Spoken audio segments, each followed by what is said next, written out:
ఉద్యోగులకు పెన్షన్స్‌కి స్వాగతం, సుస్వాగతం. ఇదొచ్చేసి మనకు హైదరాబాద్‌లో రవీంద్ర భారతిలో జేఎల్‌గా ఎంపికైనటువంటి అభ్యర్థులకు నియామక పత్రాలను చేసినటువంటి సీఎం రేవంత్, మంత్రి పొన్నం తదితరులు. సో, న్యూస్ వచ్చేసి మనకు ఊపర్ షెర్వానీ అందర్ పరేషాని అంటూ మరి V6 వెలుగు దినపత్రిక రాయడం జరిగింది.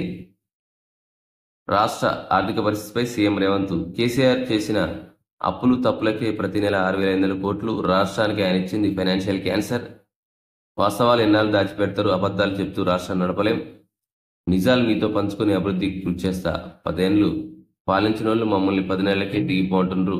వాళ్ళ ఫామ్ హౌస్ గుంజుకున్నానా, వాళ్ళ బాధ ఏందో అర్థం కావట్లే అంటూ సరే ఏమో ఇవ్వడం జరిగింది. ముఖ్యంగా ఇక్కడ ఉద్యోగులకు సంబంధించి గౌరవ ముఖ్యమంత్రి గారు చాలా కీలకమైనటువంటి వ్యాఖ్యలు చేశారు. దానిలో భాగంగా రాష్ట్ర ప్రభుత్వానికి సంబంధించిన పైసా లెక్క తాను చెప్తానని, తన నెల జీతం కూడా ఇస్తానని, మరి దాన్ని ఎట్లా పంచాలో మీరే చెప్పాలని చెప్పేసి ఉద్యోగులను కోరడం జరిగింది. ప్రతి నెల రాష్ట్ర ప్రభుత్వానికి 18,000 కోట్లు ఆదాయం వస్తుంది. మరి దాంట్లోనే 6,500 కోట్లు జీతభత్యాలకు పోగా మిగిలిన 6,500 కోట్లు కేసీఆర్ గారు చేసినటువంటి అప్పులకు తప్పులకు అది కట్టాల్సి వస్తుంది. ఇక మిగిలిన 5,5,5 వేల కోట్ల నుంచి రైతు రుణమాఫీ అంటూ రైతు భరోసా, కళ్యాణ లక్ష్మి, పింఛన్స్, షాదీ ముబారక్ ఇలా మరి ఒక 25 నుంచి 30 ప్రభుత్వ సంక్షేమ పథకాలకు అవే పే చేయాల్సి వస్తూ ఉంటుంది. ఇవి కాక కూలిపోయినటువంటి కాళేశ్వరం నిర్మాణం, ఆగిపోయిన శ్రీశైలం లెఫ్ట్ కెనాల్, ఇవన్నీ ఇంకా చాలా ఉన్నాయి. రింగ్ రోడ్ నిర్మాణానికి ఇవ్వాలని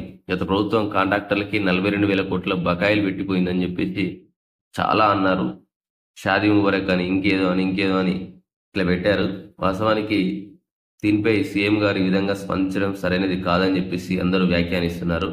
ఎందుకంటే ఉచిత పథకాలు, సంక్షేమ పథకాలు ఎప్పుడైతే ఎక్కువైతాయో అప్పుడు రాష్ట్రం ఆర్థిక పరిస్థితి దివాలా తీస్తుందని చెప్పేసి గతంలో నుంచి చెప్పుకుంటూ వస్తున్నారు. ఆర్బీఐ గవర్నర్ గారు, ప్రత్యేకించి సుప్రీంకోర్టు ప్రధాన న్యాయమూర్తి కూడా చాలాసార్లు చెప్పడం జరిగింది సంక్షేమ పథకాలను తగ్గించాలని. ఇప్పుడు చూసిన పరిస్థితి ఉద్యోగులకు జీతాలు కూడా ఇవ్వలేని పరిస్థితిలో ఉన్నది. సో అందుకనే గౌరవ ముఖ్యమంత్రి గారు ఈ విధంగా మాట్లాడడం అది ఎవరికీ మింగుడుపడడం లేదు. సో ఇది ఈరోజు వార్త. మొదటిసారిగా ఛానల్ చూసిన వాళ్ళు తప్పకుండా సబ్స్క్రైబ్ చేసుకుని లైక్ చేయండి, షేర్ చేయండి.